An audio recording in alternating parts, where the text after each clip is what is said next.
Media మిత్రులందరికీ మనస్ఫూర్తిగా హృదయపూర్వక నమస్కారాలు, వందనాలు.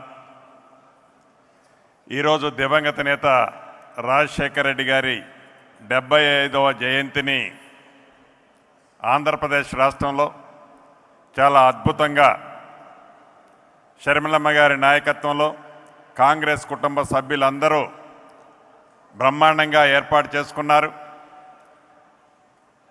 దివంగత నేత రాజశేఖర రెడ్డి గారు ఏవైతే కలలు కన్నారో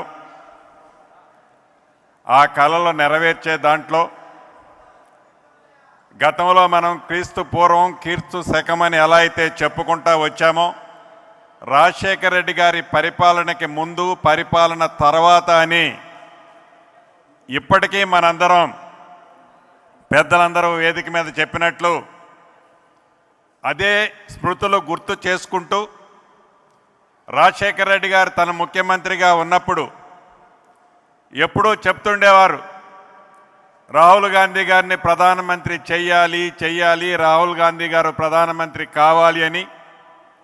రాహుల్ గాంధీ గారు ప్రధానమంత్రి అవ్వటంతో పాటు తెలంగాణ రాష్ట్రంలో ఎలా ఈనాడు గౌరవ ముఖ్యమంత్రి రేవంత్ రెడ్డి గారి నాయకత్వంలో ప్రభుత్వం వచ్చింది, అదే రకంగా ఆంధ్రప్రదేశ్లో కూడా సోదరిమణి షర్మిలమ్మ గారి నాయకత్వంలో మీ అందరి సహాయ సహకారాలతో తప్పకుండా ఇక్కడ కూడా కాంగ్రెస్ ప్రభుత్వం అధికారంలోకి వచ్చి కేంద్రంలో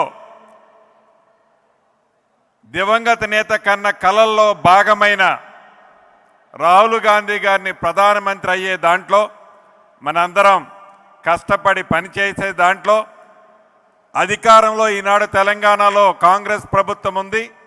తప్పకుండా గౌరవ ముఖ్యమంత్రి గారు సహచర మంత్రులమంతా ఆంధ్రప్రదేశ్లో ప్రభుత్వం ఏర్పాటు కావటానికి కావలసిన సహాయ సహకారాలన్నీ తప్పకుండా ఆంధ్రప్రదేశ్ కాంగ్రెస్కు ఉంటుందని మనస్ఫూర్తిగా ఈ వేదిక మీద నుంచి తెలియజేసుకుంటూ మరొక్కసారి దివంగత నేత స్మృతులని పెద్దలు చాలామంది వారితో ఉన్న అనుభవాలు పంచుకున్నారు.